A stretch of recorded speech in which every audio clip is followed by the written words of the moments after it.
আসসালামু আলাইকুম viewers, welcome back to my channel. আশা করি আপনারা সবাই খুব ভালো আছেন। আমি আলহামদুলিল্লাহ ভালো আছি।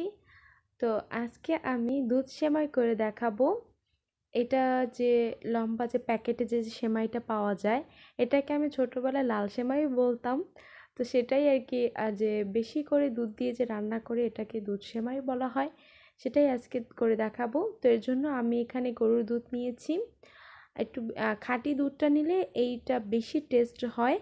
আর যদি আমরা যে দুধটা কিনি সেটা কিন্তু একটু পানি মেশানোই বেশিরভাগ থাকে, তো সেখানে যদি আপনারা একটু গুঁড়া দুধটা মিশিয়ে নেন তাহলে কিন্তু খুব ভালো হয়। আর সেমাইটা কিন্তু হচ্ছে এটা।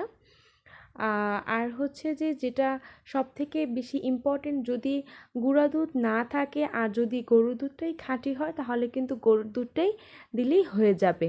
আর দুধটা একটু বেশি ভালোভাবে যদি জাল দিয়ে নেওয়া হয় সেটা কিন্তু সবথেকে বেশি টেস্টি হবে এই সেমাইটা খেতে। তো আর দারচিনি, এলাচ আর তেজপাতা এক পিচ করে দিয়েছি, অল্প পরিমাণ, জাস্ট একটু ফ্লেভার আসার জন্যই এটা দেওয়া। আর বেশি কিছু তেমন একটা না, কিন্তু এটা দিলে খুব ভালো হয়।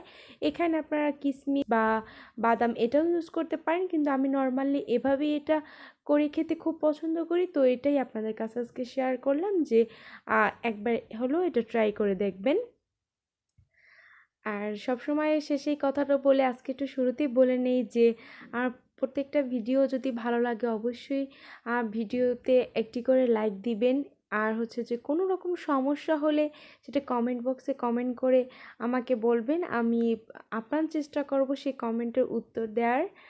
আর এই যে একটু বা দুটো দেওয়ার পর সেমাইয়ের ভিতরে, মানে এটা খুব ভালোভাবে এটা ফুটানোর পরে কিন্তু খুব সুন্দরভাবে এরকম হবে। যখন একটু ফুটন্ত ভাব হবে তখনই কিন্তু এটাকে নামিয়ে নিতে হবে, কারণ একটু পরে কিন্তু এটা বেশি শক্ত হয়ে যাবে, তখন খেতে বেশি এটা ভালো লাগবে না। এর জন্য কিছু টিপসটা এটি কিন্তু ফলো করবেন, যে যখনই সেমাইয়ের মধ্যে দুধটা ভালোভাবে জাল দেওয়া হবে, সেমাইটা দেওয়ার পর যখন একটু ফুটন্ত ফুটন্ত হবে বা তখন যদি এটাকে নামিয়ে নেওয়া হয় তাহলে কিন্তু ঠিক এরকম থিকনেস হবে।